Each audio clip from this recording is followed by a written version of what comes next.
Hey everyone, let me see how this sound is working because I've got a different mic tonight. Let's make sure. Hey everyone, let me see how this sound is. Okay. If it gets too loud or there's any weird background noise that's annoying, y'all let me know. Hello Donna, hello Caitlin. Welcome to the stream. Hey Dawn. How is everyone tonight? Everyone's surviving the weather. We had horrible storms yesterday, had no power for a couple of hours. I know it's kind of hitting some of the East Coast. Hi, Zuna. Oh, let's see. That ain't what I wanted. Nope, that ain't it either. Duh.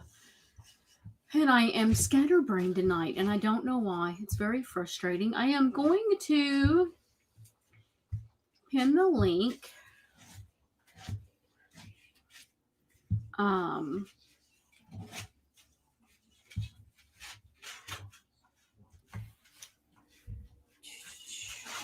Yeah, because I'd like to do this as a open panel discussion midday here in Australia. See, Australia is like my dream vacation zone. One of these days will go there, even though y'all have more animals that can kill you than I think any other place, and you have the biggest things that scare the hell out of me. I still want to go. It is absolutely a dream of mine to go to Australia. Oh, Zuna, 1 a.m. So sorry. I'll start getting back to I like to do daytime lives. I like middle of the day because it's like everything, all the animals are taking naps and it's quiet, and it's not now because Bodie is chewing on something. Bodie, give me that. Can I have that? Can I have that? People can hear you lick the bowl, dude. Give me this. Give me. Oh, that's going to be a disaster. He's literally licking a bowl, and it's annoying as hell.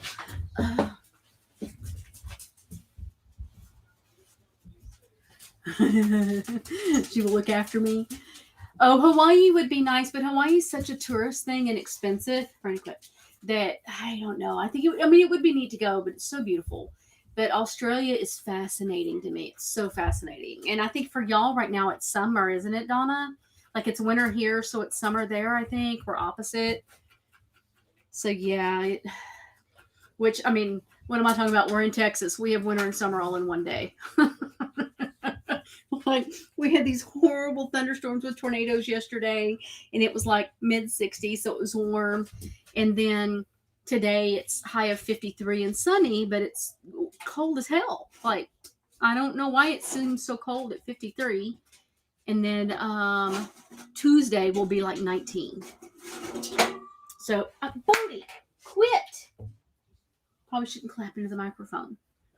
Quit being an annoying little butthead. Now quit it. Leave that alone. He is 5 months old, and oh my god. Oh, Caitlin, Virgin Islands. I bet they're so beautiful there. That would be cool to see. I have been to Germany. We lived in Germany for 2 years in the military. And I'm going to tell you what, beautiful country. Beautiful country. They take such good care of things, and the food is amazing. And I was a young kid. I was 18, 19. Yeah, I was 19. And it was absolutely terrifying. Like the very first fest we went to, they don't do lines. Like here, you get in line for your turn. They don't do lines. You just go. And then like asking for one thing and you put one finger up, that's 2 to them. They use the thumb. So that threw me off. And it took me a little bit to catch on. It just did. And their driving scared the crap out of me. Not going to lie. It's like if you can handle the Audubon, you can handle anything. So I hope everybody so far is having a good week despite the weather. Did anybody get a chance to watch the documentary? I know there was some issues with people that had just the Lifetime app, only got the first 2 episodes. So I'm bummed by that. And they're so picky about whether or not you share things when it's on the big network. So I didn't know how to share any of that without getting in any kind of trouble. So I have quite a bit broke down that the first 2 episodes. I'm gonna get to the other 4. Not available in the UK. Oh, I'm going to figure out a way to share it for everybody. I'm going to have to figure out a way to do that. I know some are putting it in their Discords. I don't have a Discord. I mean, I guess I could create a Discord and just figure out how to play it in there. I'll have to figure that out. I'll have to play around with a few ideas and see what I could come up with, because it would be neat to get a chance to watch it with everybody.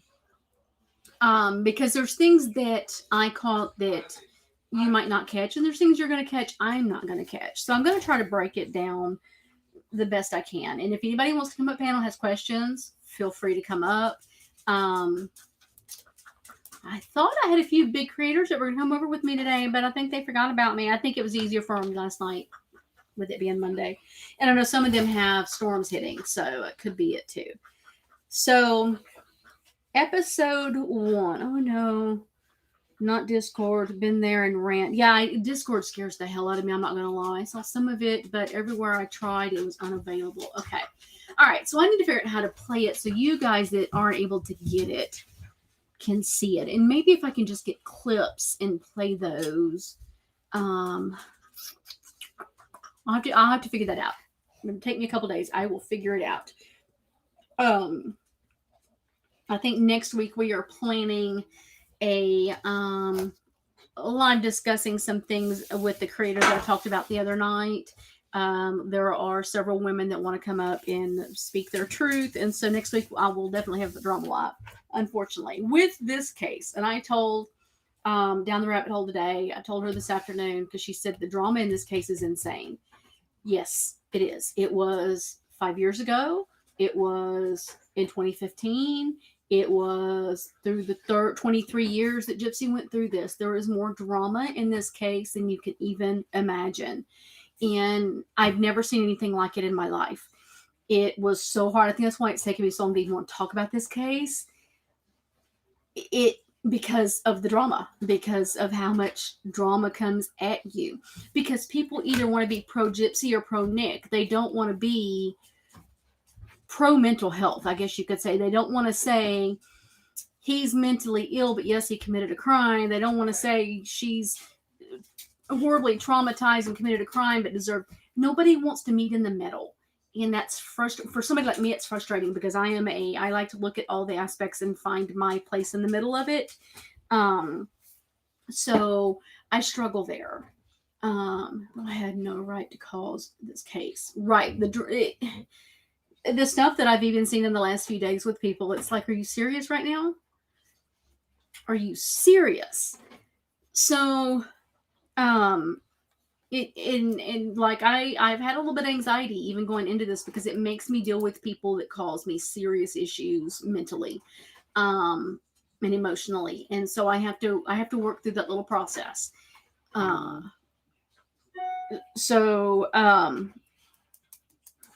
It's tough. But you know what, Zuna? I love that you're still indecisive, because that means you're not just taking a side because that's what everybody else is saying. And I like that. I like people that want to come in and say, so let's hear it. Let's discuss it. Let's figure out the ins and outs. The one thing about any true crime is I love the psychology of it. I want to know why they've done what they've done and what caused somebody to go there. And whether it's a serial killer or something like Gypsy's case, or moms who kill give me I struggle with those cases, because I cannot understand as a mother taking my own child's life. I can't even imagine. But to try to figure out why they go to those places, it is.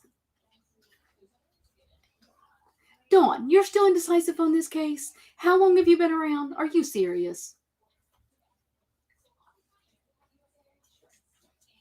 Girl. So, in episode 1, they talk about the divorce between Deedee and Rod. Now, Rod was 17 years old. Oh, Lord. I meant to write Deedee's age down. I don't remember what her age was. I think she was 23, something like that. She was older. And I could be wrong on that age. I don't think it really mattered.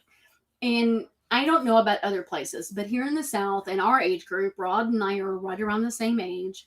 We were raised that the boys were told, you get a girl pregnant, you marry her. It's just what you do. And things have changed now, but back then, that's how we looked at it. And so when he marries Deedee because she's pregnant. I know a lot of people said, why would you do that? Why would you ever do? Well, that's just how we were raised here. Hey, save Robbie. And Robbie has just fell down the Gypsy Rose rabbit hole. And if anybody wants to comment or have questions, I do have my link pinned. Please come on in, come on up, let's talk. And so, and opposing opinions. Let's talk about it. So, but be respectful. I do ask that just to be respectful to other people and to the victims. And the victims, there's many victims. There's not just Deedee. Yes, her life was taken, but Gypsy's was taken for 23 years before the crime. Nick's has been taken. The families have been affected. There are a lot of victims in this case. So just be respectful.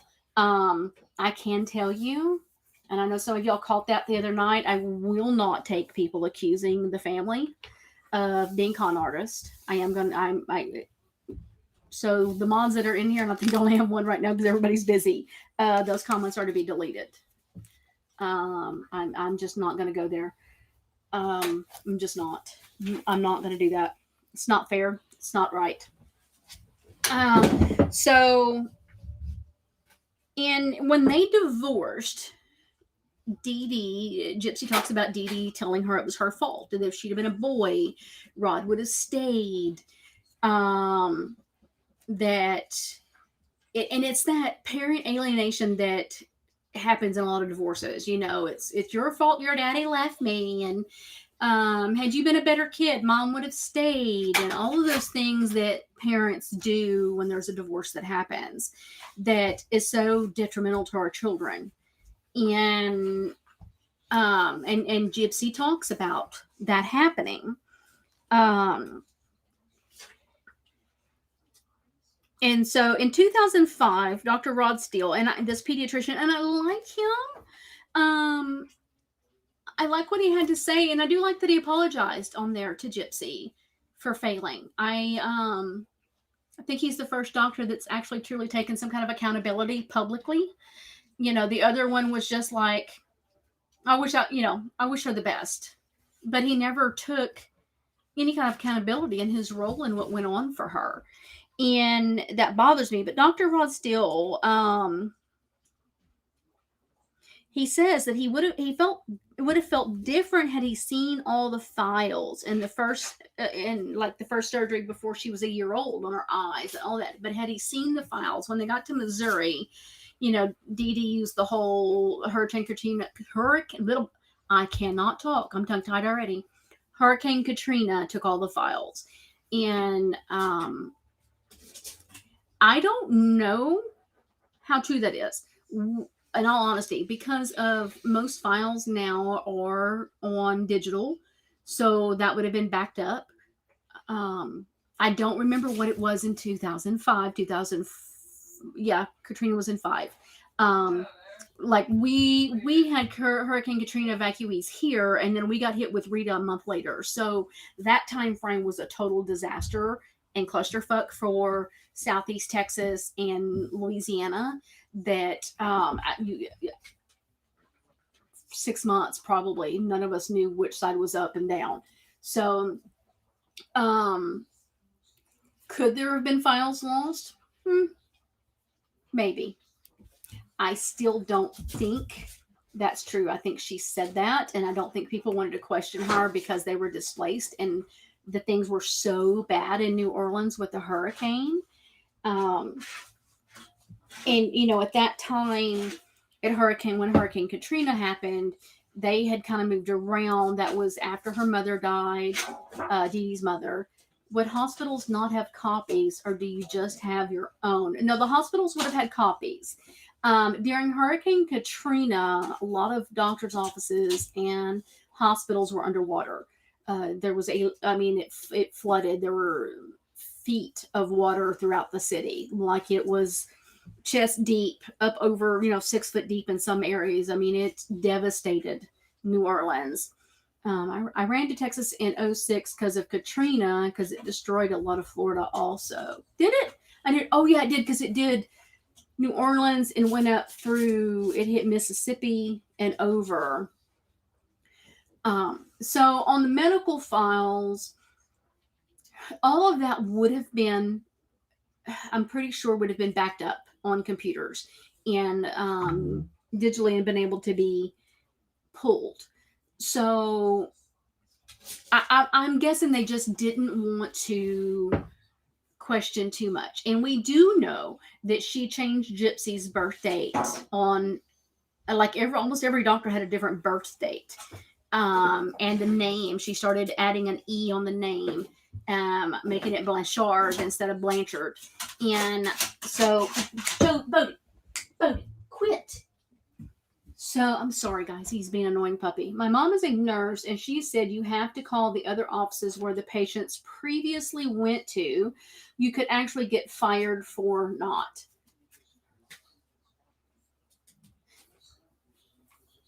Maybe, yeah. I mean, I know now you have to contact. There has to be like signed paperwork to get the files, and things like that. So there's just a lot of, I think they all failed. They just failed. These doctors failed. And with this Dr. Steele, he's the one that called social services when they realized, and I guess it had been a few years, when they realized that the birth dates were different. He actually thought Gypsy was kidnapped, that she didn't belong to Deedee. So that's what he called in. So they really weren't looking at her birth date being wrong. They really weren't suspecting Munchausen by proxy at this time. They were just suspecting that she had been kidnapped. And so they didn't have the right questions to ask. And Gypsy says she doesn't remember talking to him when he asked her if she was okay. He says he had Deedee leave the room, and he asked Gypsy if she was okay. And she said, yes, I am. I love my mom, which was Gypsy's go-to for everything. Yes, I love my mom. She's my best friend. That was her little script that she had to say with any kind of interview or questioning from anybody. She was diagnosed with leukemia and a bunch of other stuff. Oh, wait, I didn't see Zuna's question. She probably said she'd not been anywhere else. No, she claimed she had leukemia. When he questioned her about the actual diagnosis, she didn't have any other words. So, like, you don't just say it's leukemia. There's leukemia with other things going on in stages and all of that. She didn't know the course of treatment. She didn't know what chemo she had been on. So he tested. There was no cancer. So, most of us are like, oh, thank God, it's a miracle she's in remission. And that's what he thought. Well, good, she's in remission, so we'll just move on. She put her through a muscular dystrophy test, where they're testing the muscles in the legs. A muscle biopsy is freaking painful, guys. That is not a fun thing to do. She said she had asthma, so there were the breathing treatments and all of that. She was given the feeding tube when she was little. As a baby, because she had what we call failure to thrive. She wasn't gaining weight. She said she didn't like the food, and the family, all her family was like, oh, she ate when she was with us. She loved food. So Zuna, she didn't really start from scratch. Like, she showed up with medical files and probably doctored. We know that she had multiple prescription pads in the home when they went through the home. So she had books to read up on what illnesses were, so she knew how to describe what Gypsy had to get the treatments. And I will tell you, in some of the things I've read when I first started looking at the case with the person who will not be named tonight, we had one file that was talking about first time seeing the patient. And this is all in the same day. First time seeing the patient, she looks happy, she looks good. I see no signs of blah, blah, blah, blah, blah. Flip the page over. And in any of my other dealings with the family. It's been blah, blah, blah, and proceed with treatment of this. So it's like, did you never see the child, or had you seen the child before? Because he contradicted himself in both in the one visit. And then there's no issues. He's not finding any of the reportings of the mom, but let's just go on with this procedure. Makes no sense. We literally went, what? Wait a minute. Like, Tori was reading that, and Tori was like, wait, hold up. And this doesn't make sense. And it was found like that multiple times throughout the file, where they would say they weren't finding the issue, and then, but we'll go ahead and have the treatment. So that to me made no sense. We do know that there was one doctor that listed they suspected Munchausen by proxy. It never went anything past that. And he's like, well, I mean, I suspected. Can't do nothing about it. I just suspected. Why not say anything? I'm sorry. I would much rather you say something and I'm questioned than I'm hurting my child. Well, I mean, because I wouldn't, but I know the mom hurting the child is going to complain about it. But I would much rather be safe than sorry where that is concerned.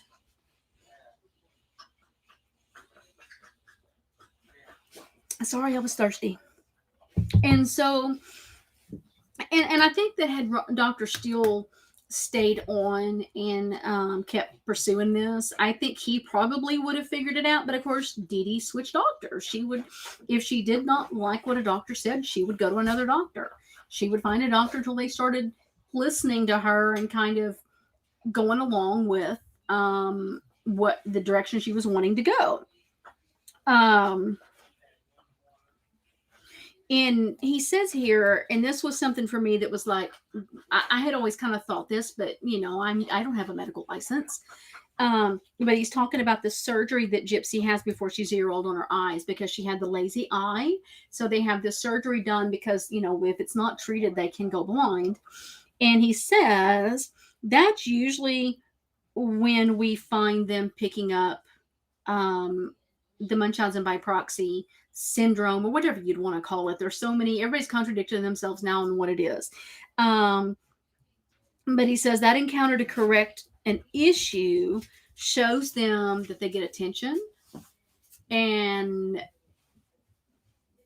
whatever else they may be seeking. Sometimes it's money. Most of the time it's just attention. And then they realize then if the child is sick again, they get more attention. And Deedee, all of her life, guys, Deedee loved the attention. Her mother did the same thing with her. There were times that Deedee was in the hospital for weird illnesses. There was I want to say it was a cheer camp they were at, and she, I think she fell or something. I don't even remember the whole story now that I think about it. I'm trying to figure out what the whole story was. And her mom immediately says, oh, we have to go home. She has to go to the hospital. And took her to the hospital. And it was nothing. So it was just, and Deedee didn't have to do the chores the rest of the family did. The other kids that do chores, Deedee could stay inside. So her mom showed signs of mental illness way back. And from her mother, or I should say, hold on, let me rephrase that. I'm getting my sentences mixed up here. I'm thinking ahead of myself. Quit chewing on that. Oh, let's chew on electrical cord. That's a smart thing for a puppy to chew on. Quit. Give me that. Give me. Go. Chew on a 220 electric cord. That's just great. I'm going to shut the door and make you stay in there if you do not behave.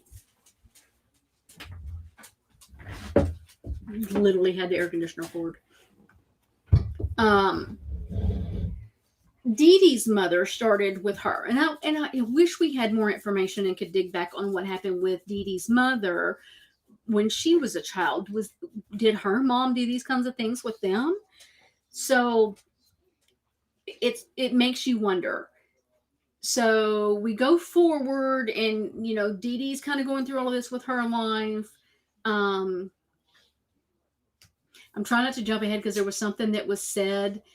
Or was a story that Gypsy shares in the third part that filled in a hole for me. There was an incident, so I can't jump ahead. I'm like trying not to go there. Let's see. Yeah, Lewis, the brother, he said, "Oh yeah, Gypsy Deedee would be reading up on something and say, "Oh, I think Gypsy has that with everything that she come across. Gypsy had that. Gypsy had that." So even the family saw it, and like evidently all of her family knew that Gypsy could walk, but didn't like tell Rod and Christy, "Hey, Gypsy's walking, right?" I mean, Rod and Christy really thought that she could not walk. They had suspicions, but I mean, who questions the mother who's taking care of the sick kid? Then you become an asshole.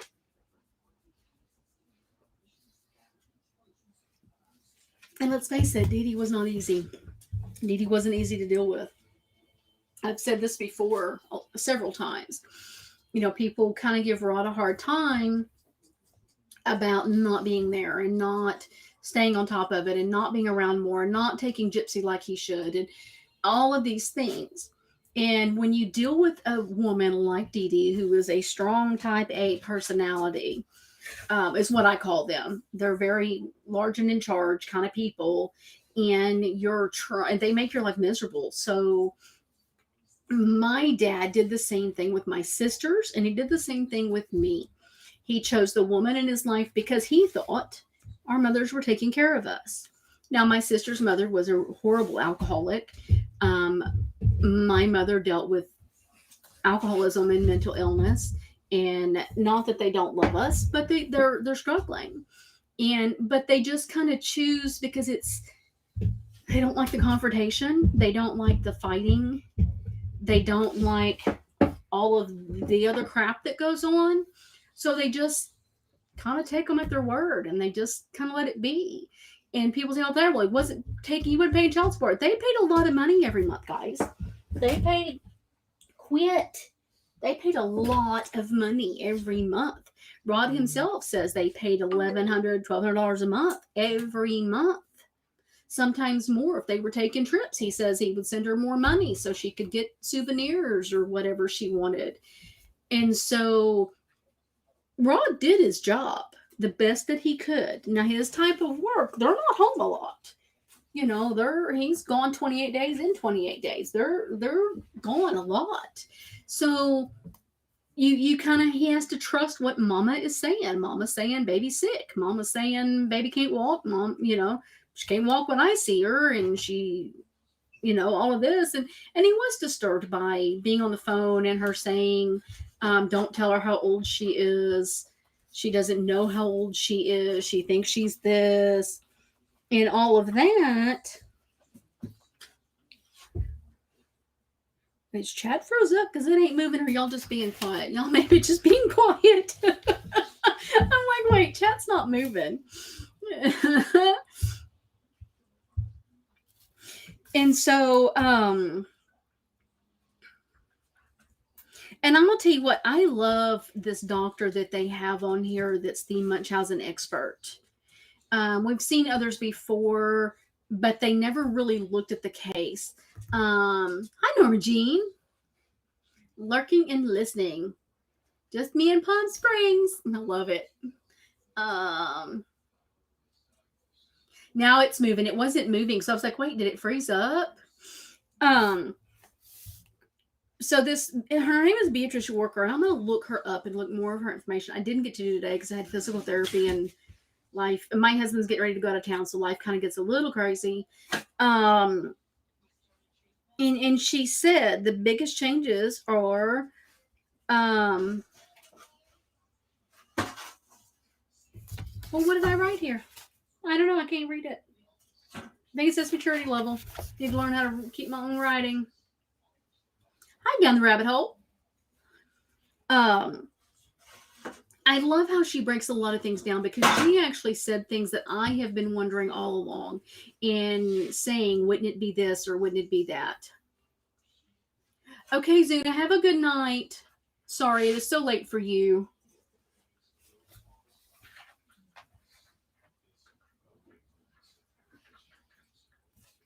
And Gypsy talks about another point.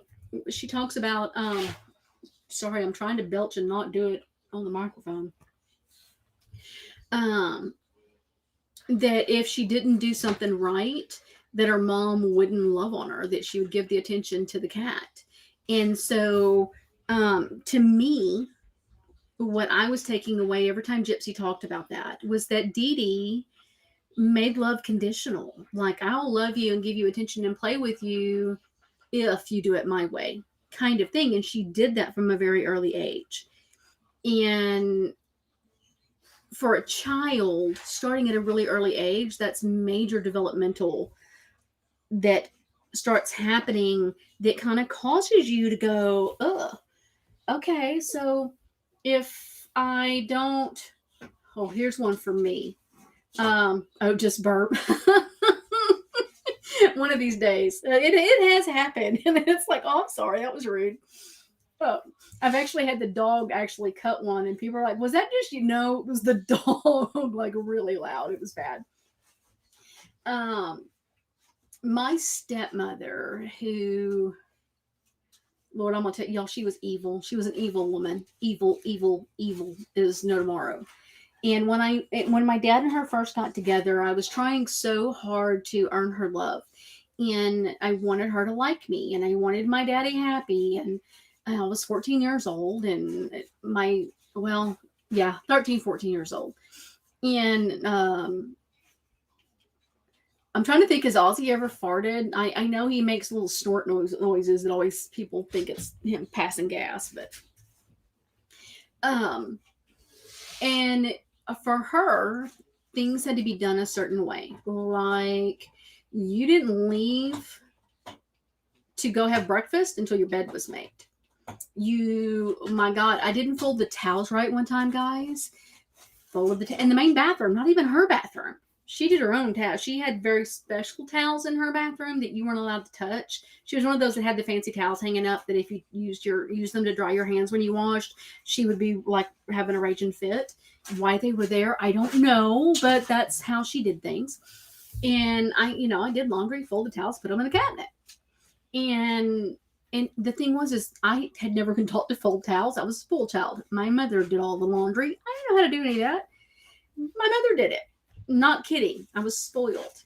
Well, my stepmother come in my room at 2:00 in the morning, screaming and hollering and threw 20 towels at my head and made me fold every towel that was in that cabinet, because they were the ones I put in there. Was like 4 of them I put in there that were wrong. But they were wrong, so I had to fold all the towels a specific way. And her rage was so insane that I cringed and would make sure everything was folded right. She was funny about how the cups were put in the cabinet, how something was put in the refrigerator, and if you didn't do it her way, she made life miserable. So all I wanted was her to like me and not be mad at me.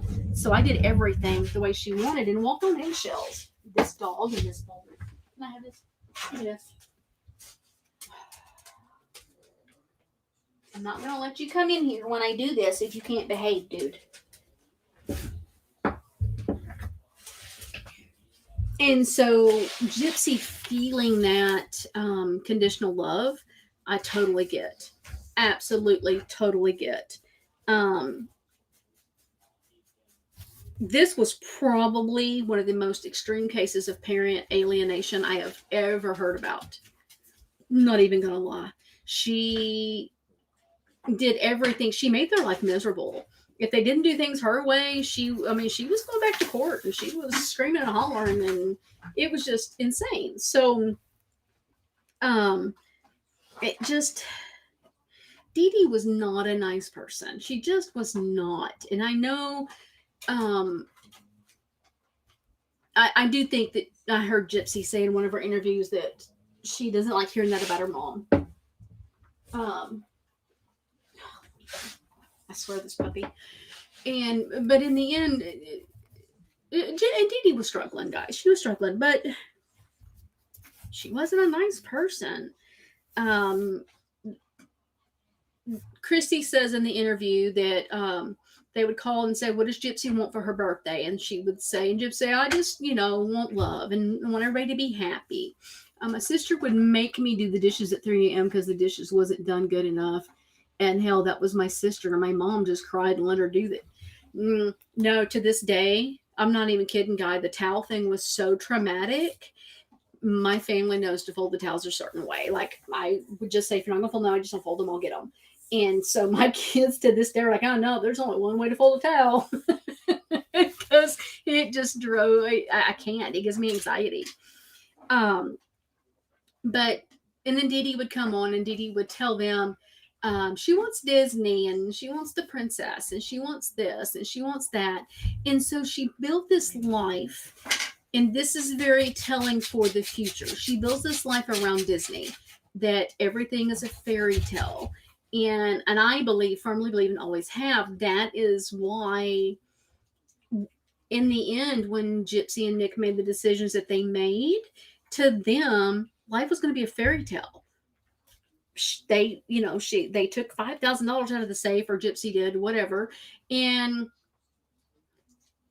they were going to live on that forever. That was their nest egg.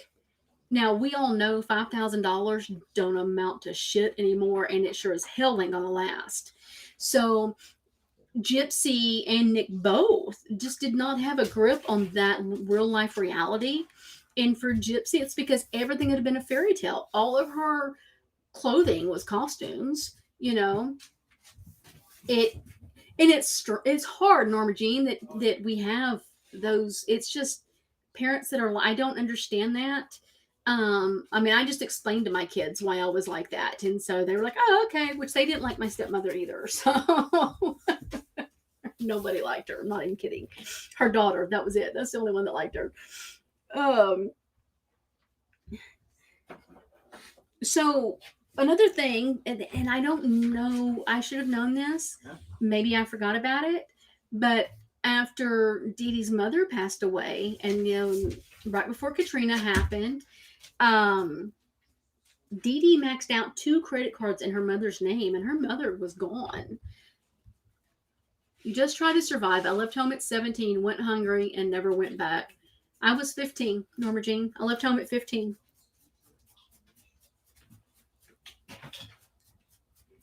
Yep, left home at 15.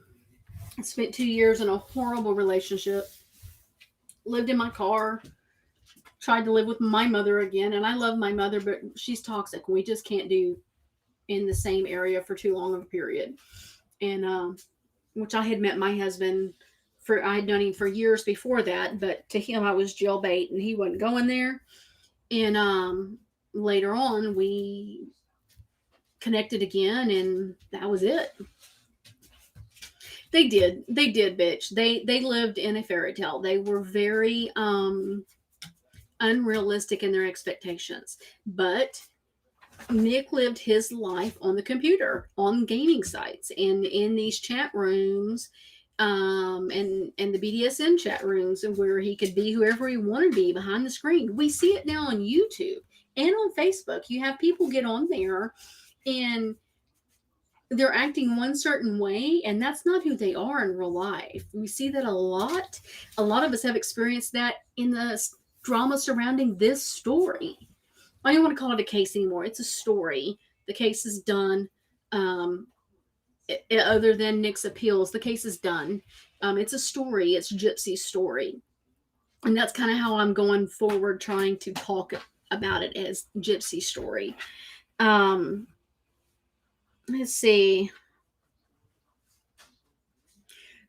So we moved a lot as a kid. And so all I learned from moving a lot was that I learned how to make friends quick. I learned how to be social. With Gypsy, because she didn't go to school, she was not allowed to go to school. I think she did not last very long at school because she didn't think they would give her medicine properly, which we know she didn't need the medicine. That's why we weren't giving her medicine properly, because she didn't need it. But they would move around a lot. Like there's a lot of moving that happened from the time of the divorce to the Hurricane Katrina. And so that makes a lot of instability with a child. And children that are military children, there's a lot you have to do to kind of prepare them for moving a lot. My kids were military kids. We moved a lot. So it caused anxiety issues with my children, but they learned to make friends, they learned to be social. They still had the anxiety. Well, Gypsy, she didn't have friends.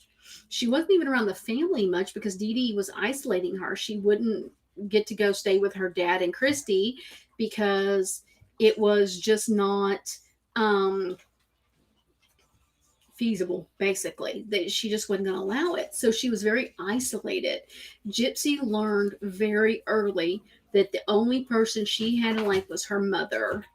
And to her, life was normal. We're going to sit here and say all day long, she could have stood up. She could have told the doctor. She could have done this. But to Gypsy, this was just what life is.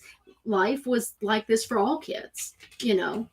It's just she didn't have a frame of reference because she didn't have any outside people at all. Um,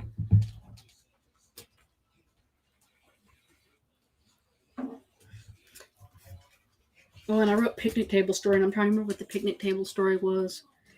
Oh, I think Gypsy was talking about when she got to prison, and she sat down at the picnic table and realized how big her world had just gotten. That how free she was. Now think about that, guys. You go to prison. We all know we have this really good frame of reference for what prison is like. It's not going to be a fun place. It's not going to be where we want to be. And yet, to Gypsy, it was freedom. To Gypsy, she felt freer than she had ever felt before. To me, that is super, super telling. Like, it makes no sense to the normal person, right? Does it do any of it make sense to anybody else? Because it doesn't to me. But when I step back and look at Gypsy's life, to think that all of a sudden it was, hi, Alexis Blackheart, my birthday twin. How are you, sweetheart? I've not seen you in a while. That is huge. That is it's almost heartbreaking. In honesty, it's almost heartbreaking to think sitting at a prison picnic table surrounded by walls and fences with razor wire and all of that, and yet she was free for the first time ever. And that she talks about meeting people. Don't be ugly. Don't be ugly. Don't be an ugly, guys. Meeting other women and making friends. And it's like, to Gypsy and walk up, hi, I'm Gypsy. You want to be my friend? Kind of thing, because she didn't have social awareness. She didn't know how to be normal with people and develop relationships. Sadly, that's also set her up to be scammed and used by people. And it's a learning process for her, and I think she's doing really good at getting there. I've been listening to her on social media. I think she's getting it. I know that Christy is going to help keep her in line to get it, because she doesn't know. You can tell her you're going to be her best friend, and she can trust you with everything, but she doesn't know you from Adam's house cat. And so, and it makes it, it makes it challenging for Gypsy, because now she's also going, well, who can I trust? But she goes into prison and she's like, oh my God, it's a slumber party for the first time ever in prison, basically.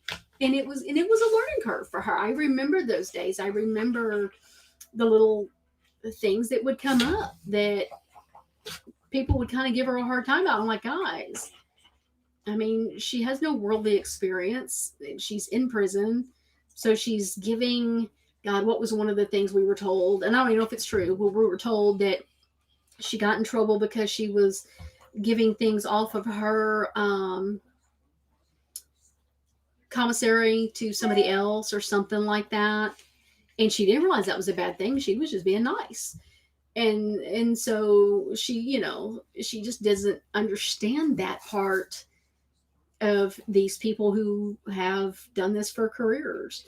It was her first schooling, socializing, and hell, even dating, and sadly drugs. Jill has it way more than people think. It does. It does. And I'm going to be honest.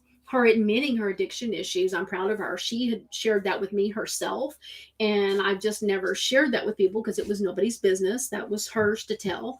And I'm super proud of her, but I'm not shocked because a lot of them use while they're in prison, some for the first time, and some develop, long lasting addictions. And so to know that this was a battle, but I will tell you, I also know that the traumas, because she talks about her engagement to Ken, the first guy that she had become engaged to. I know that the drama surrounding that and people speaking out that were supposed to be in her corner in manners that they should. I'm trying to word this properly, guys. You share your commissary outlaw jails, prisons.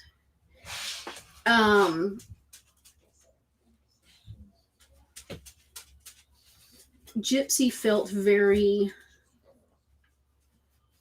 I don't know the word. I'm trying to think of the word. She was having a really hard time. Let's just put it that way. She told me that the time she cut her hair off. And by the way, a free way to support my channel is a thumbs up. So give me a thumbs up, guys. Like and subscribe, please. Appreciate it. I'm growing, and that's thanks to you guys, and I appreciate that.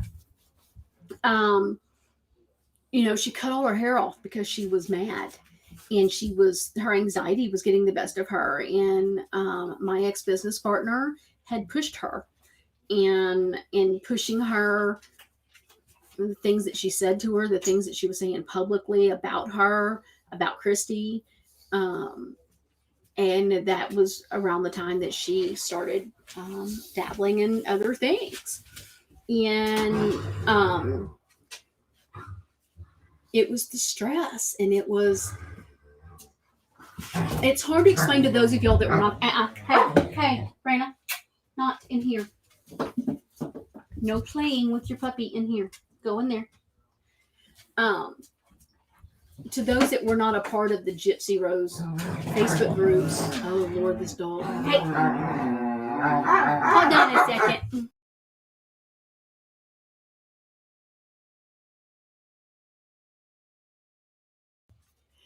That's being a little loud. Oh, and now I turn the mic back on. She gets loud again. Go. Raina, lay down. She's like, Mom, I know to behave, and he's driving me crazy. The puppy's trying to play with her. Gypsy acted out a lot. And the one thing I kept saying is stop and think. She spent 23 years being told what she was wearing, what she was eating, what medicine she was taking, where they were going, what she had to say, what she had to do, and did not have a life. Y'all, they talk about in this documentary that she wasn't even told about feminine hygiene products until she got to prison. Their mom had her wear diapers when it was that time of the month. Think about that. That is something all of us learned at 12 and 13 years old. What are feminine hygiene products and what to use?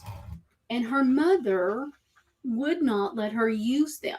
It made her use a diaper. To me, that's just utterly gross. Ew. And so she gets to prison, and she's trying to figure out who she is. She is trying to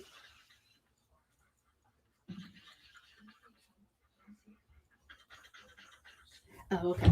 Sorry, I had a text message. Give me 1 second.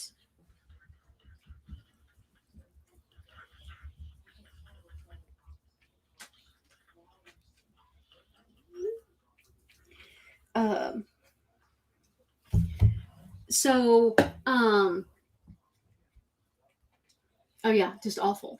Just hi Juju. To me, that was just one of those, oh my God, are you kidding me? That's something we kind of take for granted, right? On what every girl's gonna have. But for Gypsy, it wasn't. But she was in prison, learning to stand on her 2 feet, trying to find her own voice, trying to take some kind of control of her life. And she had she had all of this, these outside people. She had these YouTube people, or no, we were Facebook then. None of us were over here on YouTube yet. She had the prison people telling her. She had people in prison telling her. She had all of these things coming at her. Hi, Allison. Welcome to the stream. And so she threw a fit. And I will tell you, that is when she called my ex-business partner, "I'll see you next Tuesday."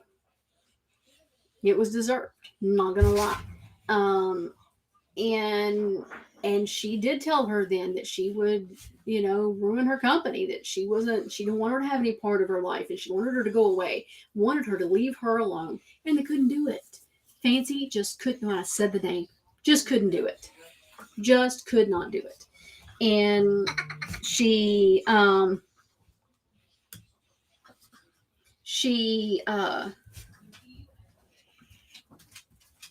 my train of thought. I'm multitasking and I shouldn't be. She threw a fit. She threw a temper tantrum and she cut all her hair off. But the way I looked at it at that time, she also needed to do that to reset. I looked at it as a reset. And I didn't like the haircut. I thought, oh, Gypsy, don't do that again. But it was a reset. Chopping this off and absolutely going to start over. And I think that's when she started gathering who she was and standing up and growing and learning and doing the classes she needed to do and all of that. I think, to me, in my honest opinion, is when that happened. So in 1999, Deedee claimed she had leukemia. And we've already discussed how the other doctor, Steele, was like, nah, there's no cancer. Yay, remission. So for the feeding tube, how she got the feeding tube is she told the doctors Gypsy had a fear of eating and wouldn't eat. So they give her a feeding tube. And normally, feeding tubes are for a short bit of time. A couple of years, maybe.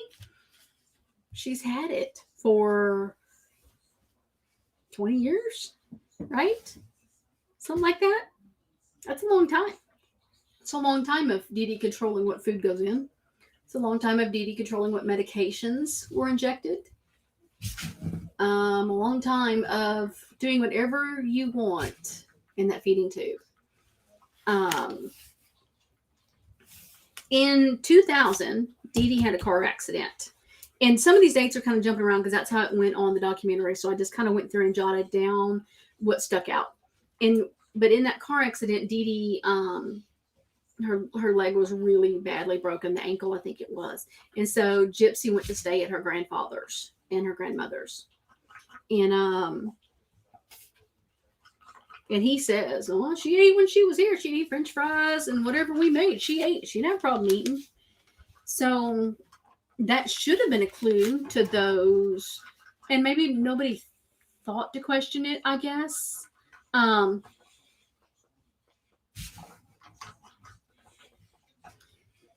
JCK. It's so sad that she had no control over her own body. All the surgeries, medications, and feeding tube for crying out loud. Deedee would have never have stopped. I hope she is getting the therapy she needs. She is. She is absolutely making steps for all healing. And I have always said, for me, this case became very personal before I ever even joined with my ex-team. This story became very personal. I'm trying not to say case, it's a story. And I became very protective of Gypsy, very protective. And so for me, I got so angry with everything that I would read that Deedee did. It was like, oh, can we bring her back to life so I can beat the crap out of her again, kind of thing.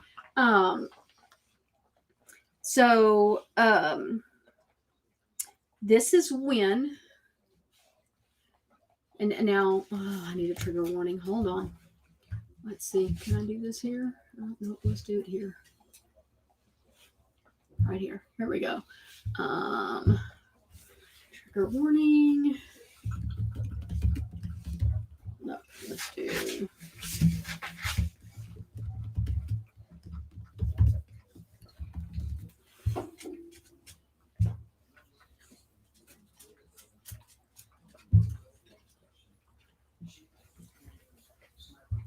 Well, hold on. I don't want that on there.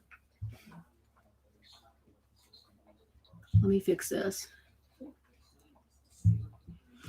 I forget this one's got all of these little things here. I have it on my other one. Oh, here we go. Doot. Trigger warning. Hey, bitch talks. How are the storms going, hun? She's getting hit pretty hard tonight. So, in this trigger warning, given time to make sure people know that there's a trigger. Did it pin that? Okay.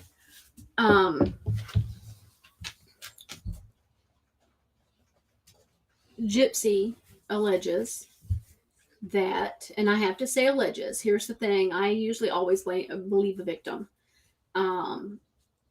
because I was the victim that nobody believed, and so I'm pretty heavy-handed here.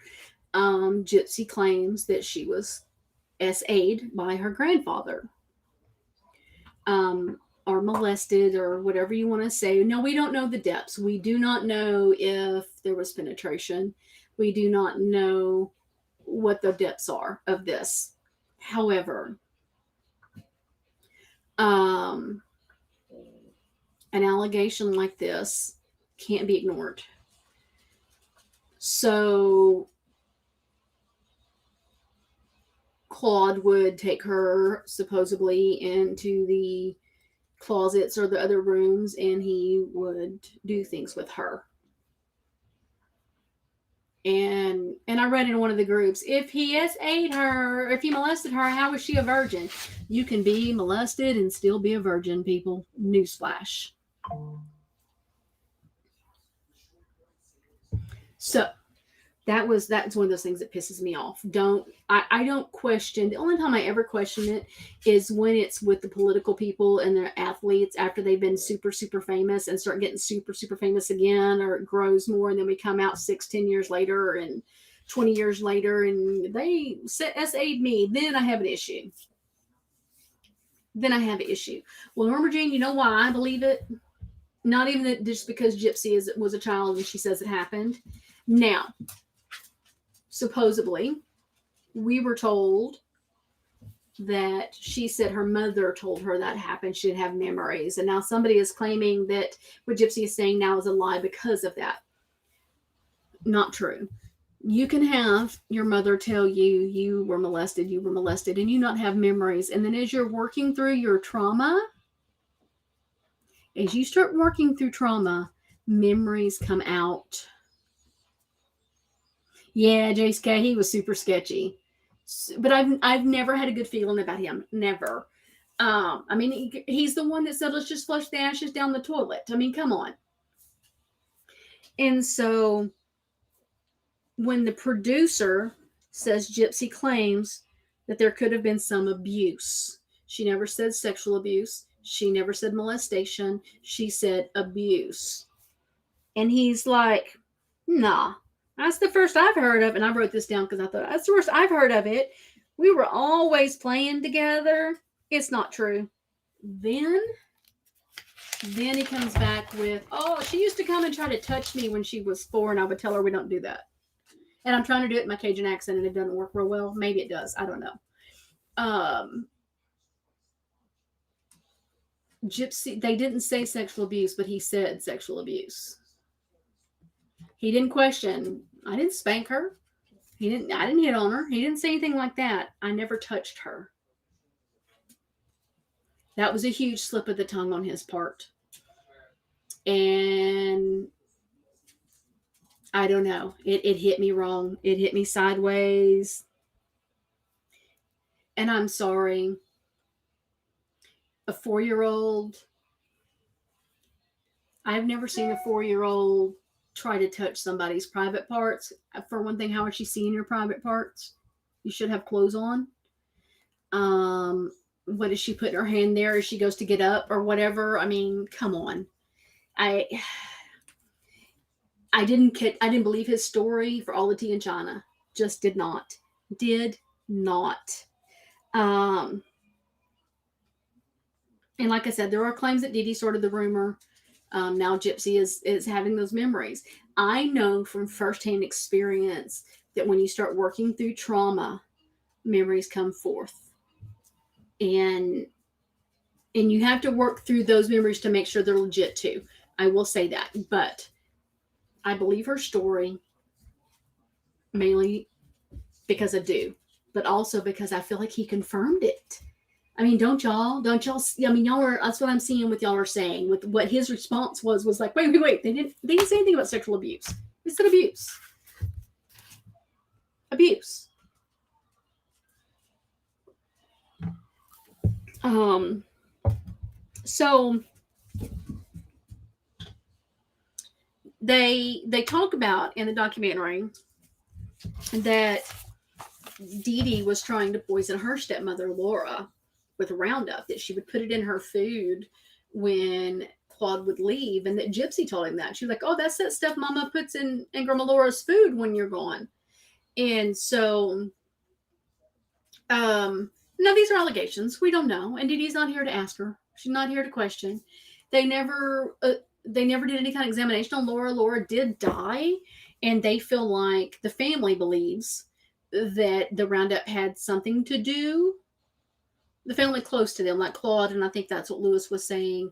Um, Different ones we had talked to, they believed that it damaged internally and helped facilitate her death. Whether it caused it or not, but it was a contributing factor. Don't know. Don't know. Don't know. So in episode 2, um, they bring up that Deedee was claiming Rod abused Gypsy, like he would throw her across the room and things like that. And that is another form of parent alienation. They will tell you your daddy abused you, your daddy did this. And my mom did this day, guys. I am 51 years old and my mother still tries to tell me my daddy did stuff.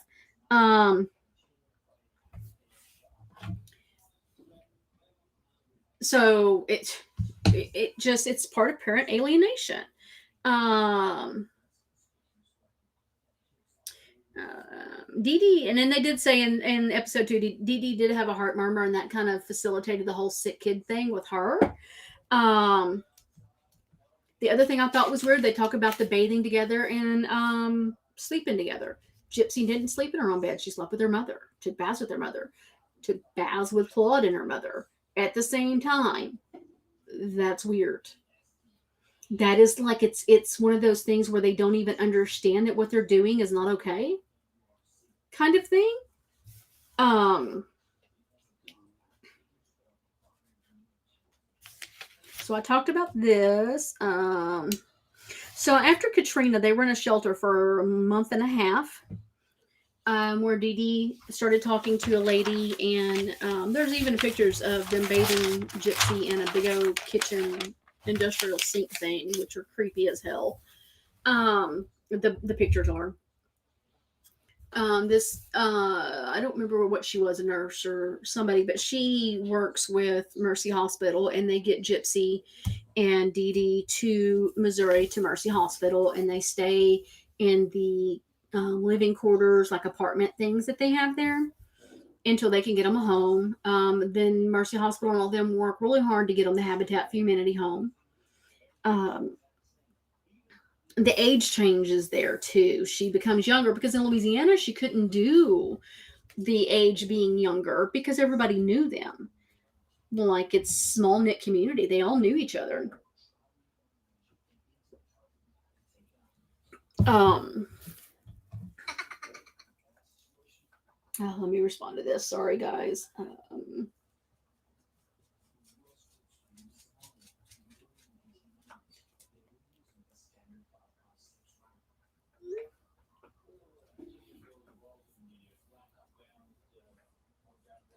Sorry. Um So let's see. We have the age changes. We have no medical records. Everything's changed where there's asthma, cancer, and muscular dystrophy. They did all the retesting.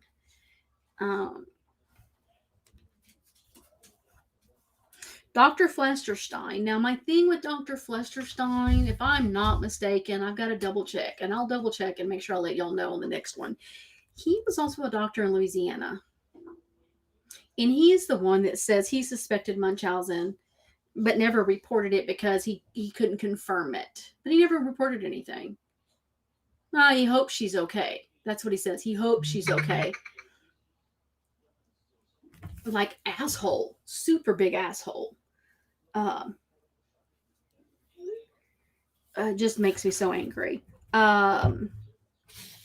It's so cold. And there was claims of cerebral palsy, mental retardation.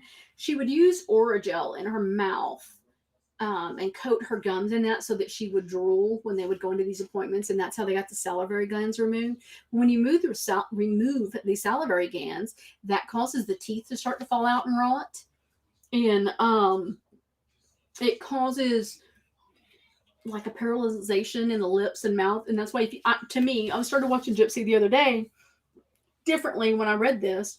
And if you watch her talk, you can see part of her mouth not move like the rest of it, almost like somebody who's had a stroke. And so I think that is from, in my opinion, from the removing of the salivary glands. So she talks about in prison, started smoking, doing Suboxone.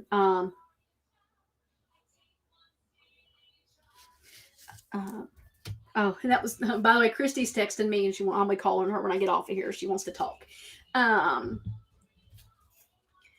And so, and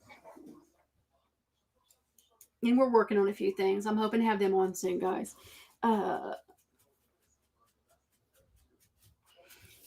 Let's see. I'll talk about that.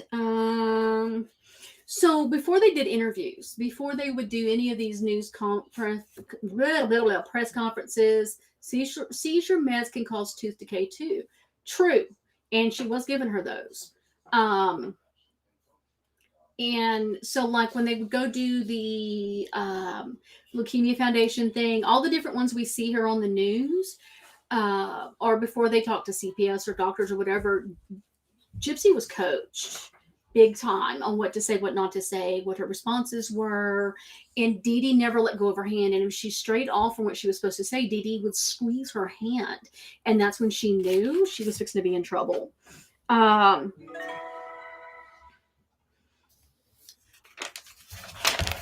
Let's see. I've already talked on that. And so Gypsy does say, because she does get a little upset that Dr. Still talked about asking her if she was okay because she doesn't remember it. And she was like, am I lying, or are they covering their asses? And I know a lot of people can say Gypsy's lying. I don't think Gypsy is lying on purpose. I wonder if she just, is it a suppressed memory? Is it something she's not remembering because of how many doctor visits she went to? You know, maybe she did go, maybe he did say that, maybe she was on medication that had her kind of out of it and she won't remember those conversations. So that's possible. Either way is possible, all of it. So they go to this Comic-Con thing and she meets Dan. She tells Dan at this point she's figured out she's 19. She has seen her Medicaid card. She's pissed off. She meets Dan. They're talking and texting back and forth, and he tells her he will save her. And he is going to rescue her and take her to Arkansas and protect her forever. So she puts on a costume because she has no clothes, puts on a wig so nobody recognizes her, and she hitchhikes across town to dance. Then she finds out Dan's on parole, and he lives with his friend, and they're not going to Arkansas. He can't help her. And she's like, well, shit, this is not what I expected. And they're talking or whatever. She's not sure what she's going to do at this point. Remember, she's in fairy tale land. She doesn't understand life. Hey, quit that. Stop. You. And At 4 o'clock in the morning, Deedee shows up because Gypsy's phone fell out of her backpack, and she realizes that Deedee realizes where she's at or who she's with, and she calls her friend that knows him, and they figure out where he's at, and she shows up, and Gypsy's like, "I know how old I am. I'm not going home." And so she's like, "Well, just give me my pills back." She had taken her pain pills. She gives her the pills. She's like, "Give me my money back." She gives her money. She's like, "Can I talk to you on the porch?" And they're talking on the porch, and she, "I'll let you have a life if you come on home with me." She does all of these things to convince Gypsy that it's safe to go home. So she goes home with her, just to realize things are about to get real. So they stop at a Staples. All of a sudden, she comes back with a birth certificate that has the corrected date on it that made her 15. She's suddenly mean, suddenly very mean. If she wasn't mean before, she is now. She's handcuffed her to the bed, put a dog leash on her, attached to her, um, made her pee herself. She couldn't get up to go to the bathroom.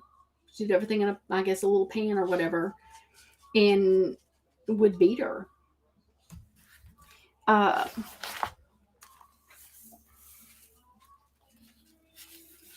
so I'm gonna go into episode 3 because it had some really good details, and then we'll stop, and then we'll do another one for the last 3 episodes. Maybe we can find a way for everybody to watch it then.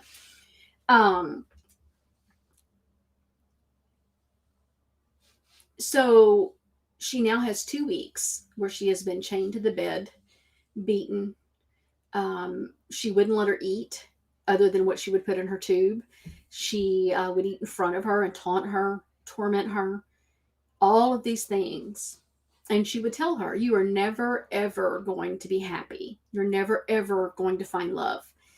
And she does a voodoo hex on her. Now, we had known about the different witchcraft things that Deedee would get into, and she loved the voodoo stuff. And so she went to the store and she got a cow tongue and a mason jar, and she put that in the jar with his picture and her picture.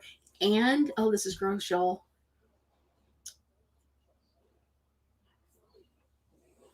Her menstrual blood in the mason jar, and she buries it in the yard. Now, what I'm thinking is somebody's going to go over that house and they're going to go try to dig up the whole backyard to find this mason jar, because this is just what people do. Leave the people alone that live there, guys. Let them have the house. Like, they already have people go by there like it's a celebrity home. Couldn't watch past her getting out of the house. And so to Gypsy, now her life is absolutely over. She's never going to get married. She's never going to have a life because she believes her mother's done this voodoo hex on her. So she's just stuck. And the expert, the Munchausen expert, she says, of course Gypsy goes back with her. Her survival has totally been dependent on her mother, and that is common with Munchausen and Stockholm Syndrome. I have said for years that I felt like Gypsy had Stockholm Syndrome. For years. No other professional would say that. This doctor has said that that is what Gypsy is suffering from, is Stockholm Syndrome. Deedee makes her take a pregnancy test, and she's like, "Well, we didn't have sex." And she's like, "Well, but you can get pregnant from kissing." Oh, Lord Jesus. So she makes her take a pregnancy test. It's negative, of course.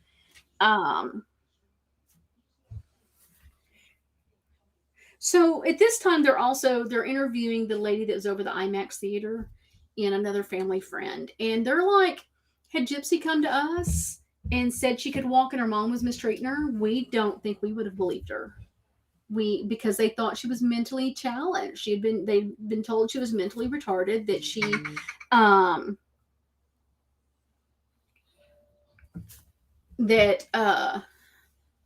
Lord.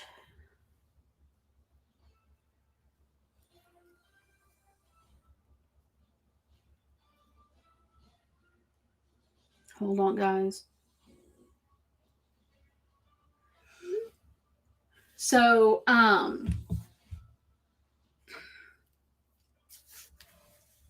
Where was I at? Oh, that they wouldn't believe her. Um, so I all of these things and this perfect mother that all of these people saw taking care of this perfect little innocent child that was dying and not her own age and all of these things, of course, um they're not going to believe her if she says anything, and they didn't think they would. And I've always wondered that because of the facade that had been put before everybody. um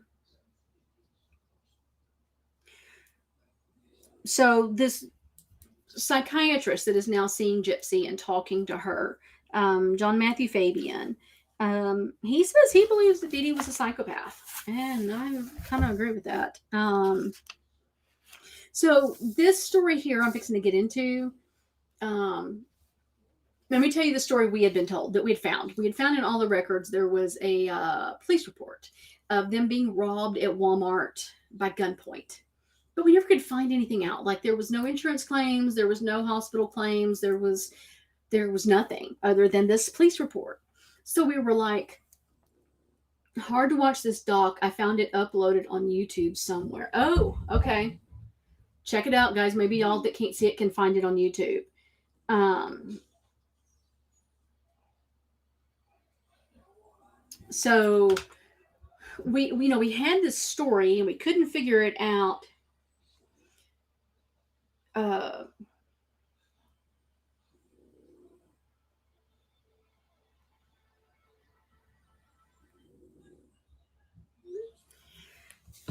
we couldn't figure anything out. So we just we never did anything with it because what do you do?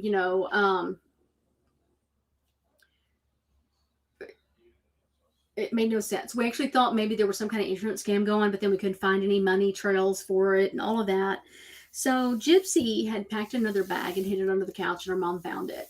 Well, she had been out target practicing with her gun. She had a gun, left it on the table, and Gypsy was mad and snapped, and she grabs this gun and she starts firing it in the middle of this argument. And she's firing this gun, pulling the trigger, and it's Deedee's getting hit with it, and it's a BB gun. It's a pellet gun, so it hits her like 10 times. She shoots her 10 times, and she's like, "Oh my god, oh my god, I'm so sorry, I'm so sorry." And they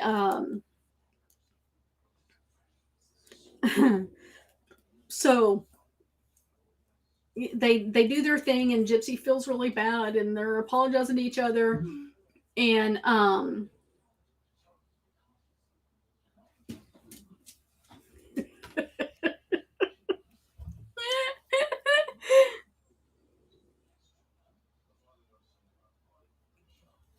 so stop distracting me. So Deedee goes to the sheriff's department, or they go to the hospital, and she's like, "Oh, we were at Walmart, and this guy comes up with a pellet gun, and he robs me of my wallet, and he shoots me 10 times with the pellet gun." So here's the thing: had she told them her daughter shot her, they would have questioned Gypsy, "Why did you shoot your mother?" And the house of cards would have come down. And Deedee didn't want that. So this right here was a missing piece for me. This was the missing puzzle piece, because that story, it was like we never can figure this part out. What was the whole, who shot you and why would they just take a wallet, and what the hell? We never could understand it.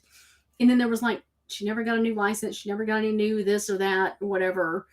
But so now it makes sense. Makes total sense. Total sense. Um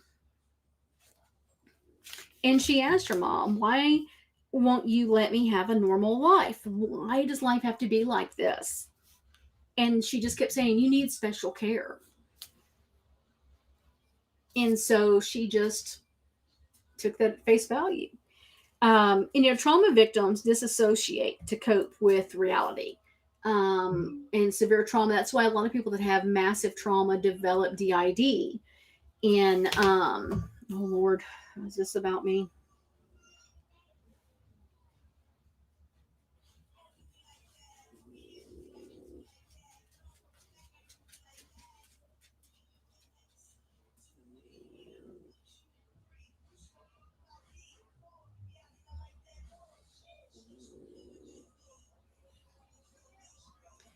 Oh, people are at it, guys.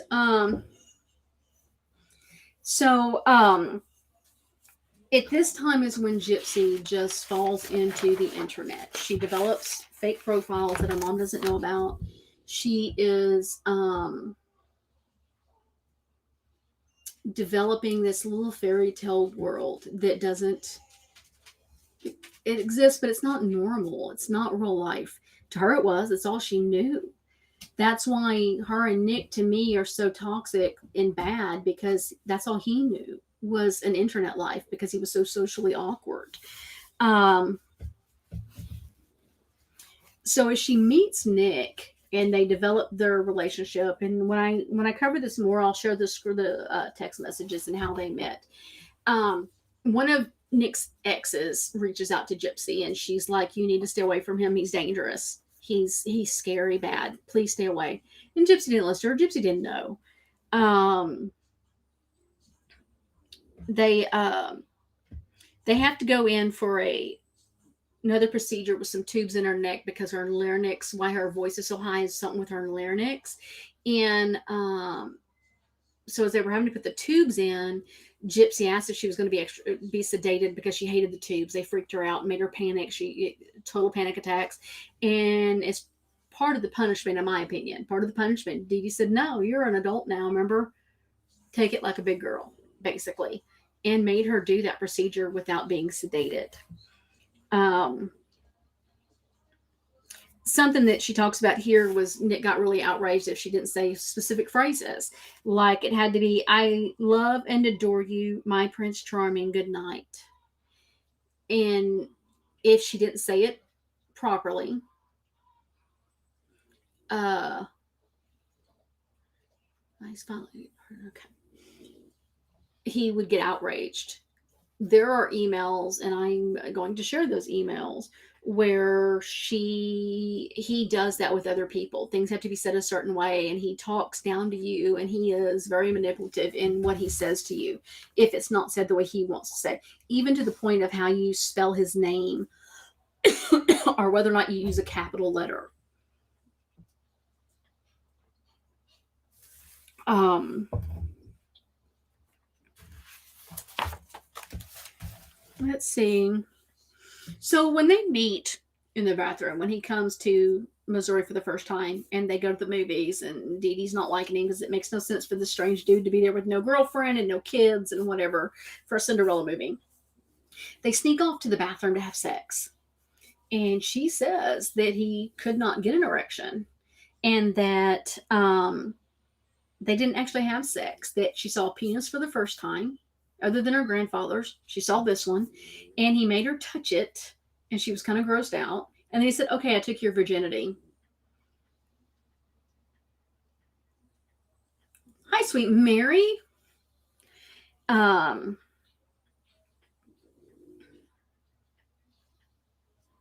and when they got home, Dee Dee was outraged and just insane and hated him and didn't want her to talk to him anymore and all of these things. And that was when it dawned on Gypsy that it was either going to be her or her mother, that there was no way out. Um,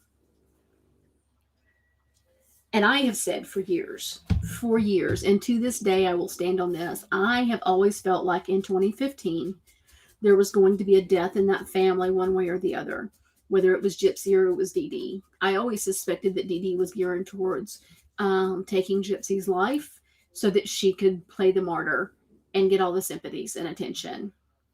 Or pretend that Gypsy died and move off somewhere and start this life with this child that's, again, 13 now. You know what I mean? Just reinvent herself elsewhere. Um, I've always felt like that's what was going to happen. Always. And so I think it had just boiled to an end. It just got bad. Um, and so, any questions? I mean, that's the first 3 episodes. We'll do the next 3 episodes on the next one we can do. And I have to figure that out because I've got a crazy week. And I want to try to find a way for everybody to watch it. When I miss, I'm late. And I'll have to watch it back. Blessings from Ireland. I need to come visit you in Ireland. I'm just saying. It's another place I need to go visit. Uh, And we talked about the first 3 episodes of the documentary tonight. Um, and so it's kind of where we left off with that. There's just so much. This case is hard to talk about in just one little live. And then it's got so many layers upon layers. And I just got Gypsy's book, so I'm going to read that. And I definitely want to talk about that too. And I know Down the Rabbit Hole is doing the same thing. So any questions on any of it, guys? Did I ramble too much? Oh, Lord. I don't know if y'all can hear him. Let me move the mic. Ozzy is snoring, Dawn.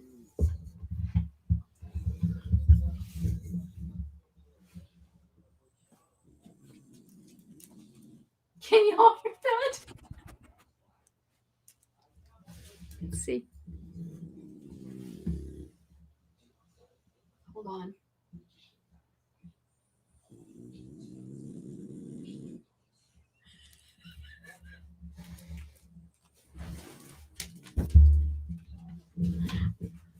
Okay, I don't know if y'all can hear him. Cracks me up because of how bad he snores. Dawn's wife and I have agreed to give her Ozzy if I ever decide he has to leave my home. I don't think that's going to happen because he now belongs to my husband, but she loves Ozzy as much as we do. Let's see. Is she going to do a hard copy of the book? There is another. Hold on. I think that's probably too loud because I turned it way up. So I wanted y'all to hear Ozzy snore. Leave him alone and let him snore. He's snoring. Well, right now he raised his head up to look at me because he heard his name. He's like, "What? Are you talking about me?" He's a little lopsided face.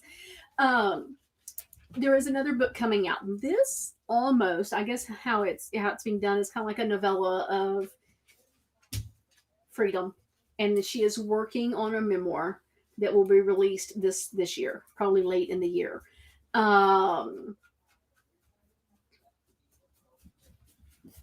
Let's see. Did I miss anything while I was playing with Ozzy?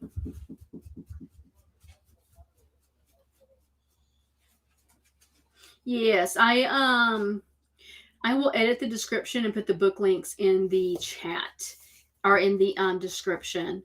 Or send it to you. Dawn, I can just send it to you. That way, if anybody else wants it, I'll put it, look for that tomorrow. I'll get it uploaded.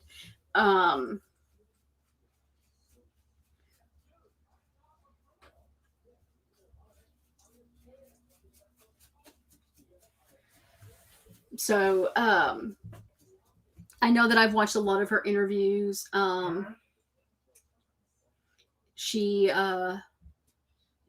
She's doing great, guys. I think she is doing great. I know a lot of people are questioning all of this press tour and all of this. You got to remember, this is probably something Lifetime has put into place to sell the show because they want to make money. And sadly, they're going to puppet her around to do that. They do that with actors. It happens. I know people feel like she is getting to be seen as a celebrity. It is what it is, guys. All I can say is people that don't like it, don't watch it. Don't buy the book. Don't pay to watch the documentary. You know what I mean? Just move on. Don't listen to the lives about her. I don't know what to say. That's just how it is. So, going to call it a night, guys. It was a long day, and I've got so much to do before my husband leaves this weekend. I am super happy for her, Dawn. I wanted her to get out and start her life, and well, there was a comment on that, but I can't share it yet. I'm definitely going to address it next week. Be looking for next week if you want to hear some good details on the one that wants to slam Gypsy everywhere she goes. We are bringing some receipts and the tea. And not on our watch no more. We're done. So we're gonna share some heavy details on the Good Wives Network. Let's just say that. I'll say the name. Hell with it. I'm trying not to give her any kind of attention. She's over there on somebody else's panel tonight, whining about people. He did make you more popular, Dawn, but he didn't make no more money. No, if you read his book, guys, Jesus Christ. Whew. So, alrighty, I am gonna hop off, and I don't know when I'm gonna do the next live, guys. I think it's gonna be during the day. I like daytime ones. It's easier for me. My animals are chilled out, and I have some time to I can just. My night times can be kind of hectic, and I hope that works better for everybody. Thank you for the recap. I did watch the entire doc. I am glad she is doing amazing. What do you think about the group of people coming forward about money they helped her earn in prison? Here's the thing. Why are they waiting till now to do that? I always have questions. Always. I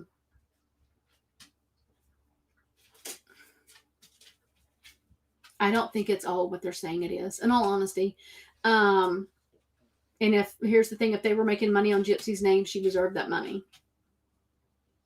So I think they used her. Hey, Jax. Long time no see, man. How are you? Hope you're feeling better. You've been really sick.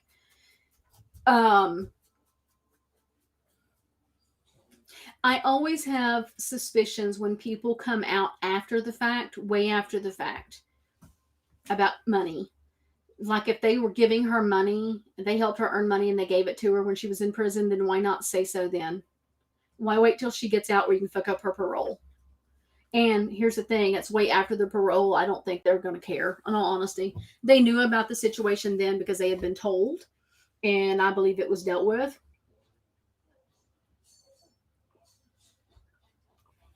I'm living my best life since I don't stand here. Look, Jax, I've walked away from our little trauma drama group, and it is so wonderful and peaceful. And like, if I'm bored, I open up one of their lives. I'm like, holy shit, I don't want none of these people. Ugh, I'm done. They're idiots. They're crazy. They're flat out fucking nuts. But then I hop back in with Fancy, and it's even more nuts, dude. Go watch my live from the other night. That's a fun one. Is it legal to earn money in prison? Every state is different, and I'm honestly have not looked into gypsies. I know that when that happened, people wrote the prison and the parole board and told them. And it stopped, I guess, or whatever had happened with that. So,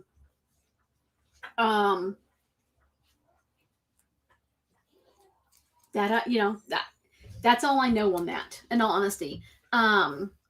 So Gypsy could earn money off of her story. The Son of Sam law no longer exists. They found it unconstitutional, I think, for most states, anyways. So she can absolutely earn money on her story. I think with the way they were doing it probably wasn't the right way, and I think that had been dealt with. But I don't know. I struggle with the fact that they want to come out now because she's like, I need to keep that separate. I don't need that part in my life. She realizes that those people weren't the best for her. And she doesn't want anything to do with them. So now they're throwing a fit and coming out with, we gave her money, we earned her money, and we did this, and we sent her this. And yeah, go take a hike. That's kind of how I look at it. I know that's probably not the best way to be with it, but see, I'm the same way though when you have people come out, and I know we're going to use Trump as an example because it's one of the most recent ones. He makes all fess, and you have somebody that comes out from 15, 20 years ago that he sexually harassed. I mean, come on. Why not do it then? Why wait till he becomes president? I struggle with it when it happens like that. Okay, from what I've heard, and only heard, at least one of them really considered Gypsy a true friend. He's autistic, and he's feeling really hurt now that he's dumped him. Okay, so I know who you're talking about because I saw down the rabbit holes. And just in what her and I talked back and forth there, he had a group. We dealt with him on Facebook. And why didn't she earn money on the act?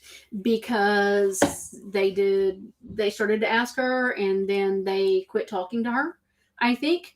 And so that's why they don't have all the details. I believe the family may have earned some from Mommy, Dead, and Dearest.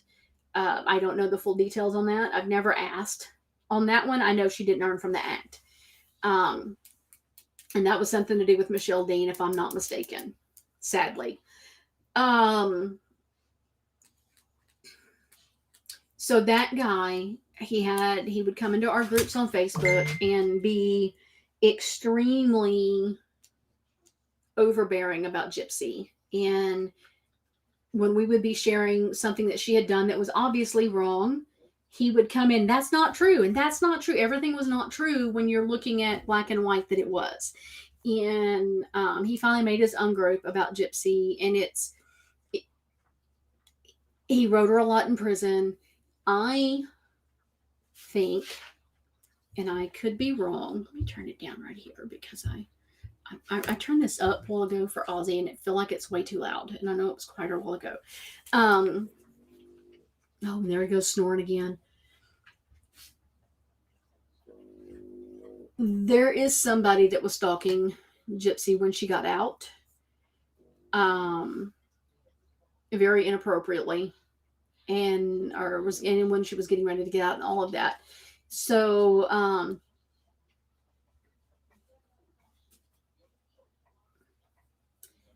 he does not know boundaries, and I think that's been a problem.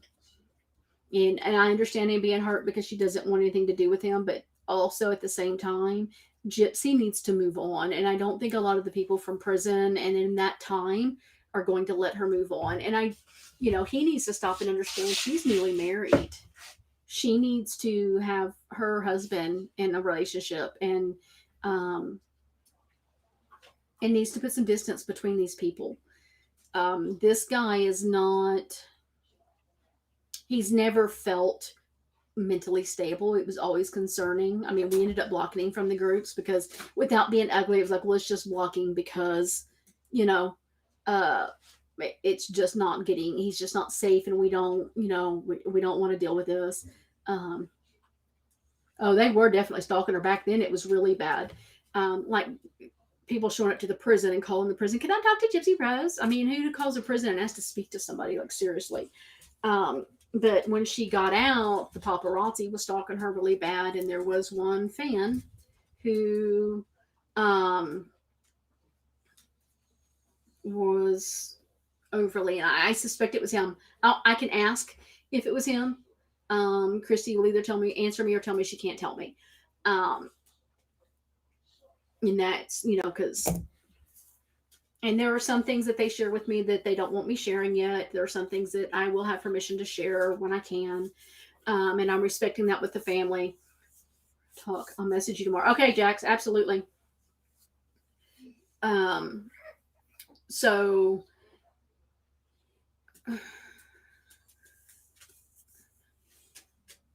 yes, Gypsy does have a PR person. Yes, she does.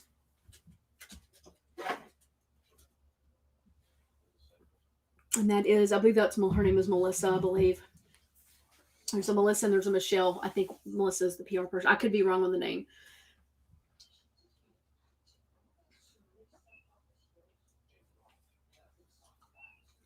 Alrighty. Well, if we don't have anything else, guys, I am going to hop off of here and chill for the rest of the evening. I've got a phone call to make. Evidently, there's something I need to go listen to. Joy. And I will see y'all in the next. Let's do something next week. We definitely have the drama live happening, and then we'll do this last part of the documentary. Because I'm gonna tell you what, that last episode got me.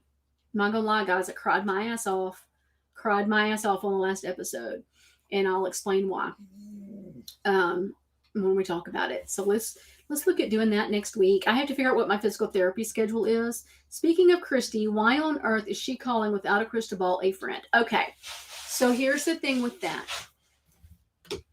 Katie Joy and Jax was there during this time. Jax was actually a friend of all that side. Um, Katie Joy hasn't done them wrong. And I asked Christy, why don't trust her? Be careful. And she said, Brandy, she has never um done anything to me, and she's done right by us. Now, is Katie Joy earning off of them? You betcha. You betcha. It's what she does. That I defended her in that one post, guys, only because she wasn't lying with what she was sharing about Fancy.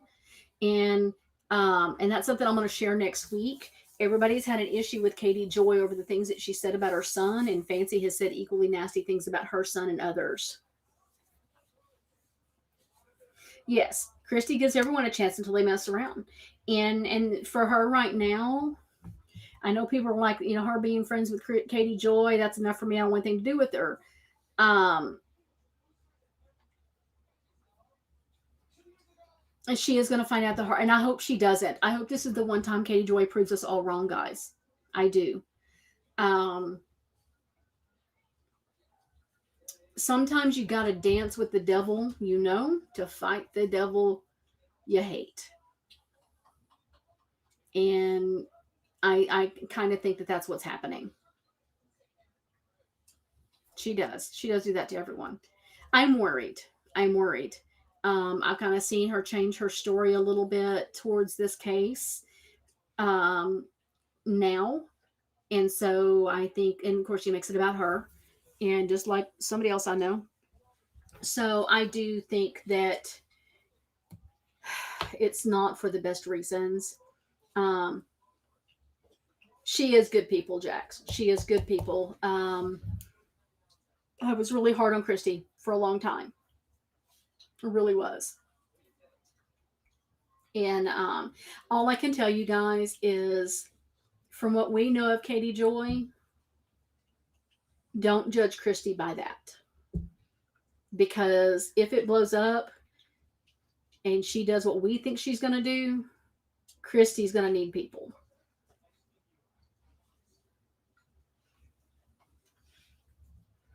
And I don't know that Christy has time to watch much of anybody. She watched mine from the other night just a while ago. And so that's all I'm asking, is she is going to need people if Katie Joy does what we think she's going to do. So just keep that in mind with her. Right now, she is fighting a serious battle with the Good Wives Network and the things that they are saying and the defamation they are throwing out there, accusing them of being fraudulent and con artists of Louisiana. People in glass houses shouldn't throw rocks, is all I'm going to say to Fancy. And I'll be sharing that story next week. She can come at me. Oh, Jax, by the way, Fancy hit me with a cease and desist that I'm not allowed to talk about Gypsy or anything that happened while I was there. You can see that worked, right? Watch the live from the other night. I read it out. It's hilarious. Katie Joy has a huge supply of love bombs. Yeah. I worry. I do worry, guys. But all I can do is be a friend. And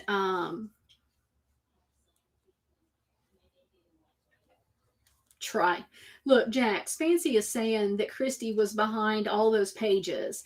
The ones making fun of her coochie, the free Craig, and all of those. She's now saying Christy was behind all of that. With the fact that all of the mods that did those things messaged her when they left who and apologized. She knows who did them. It wasn't Christy. But now her spin is it's all Christy.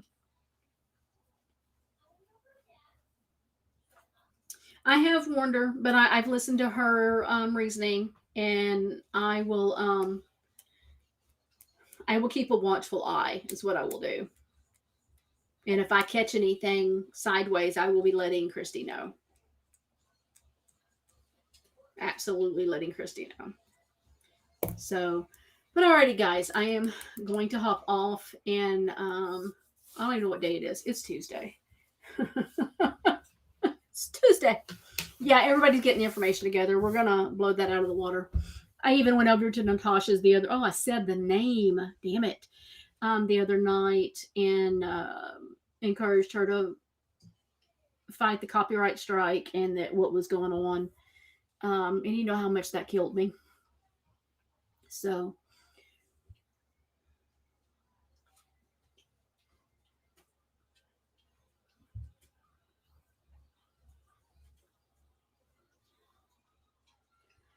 So anyways, guys, let's thank you. And if you will, guys, make sure you hit that thumbs up as we close out, and I will see y'all next week.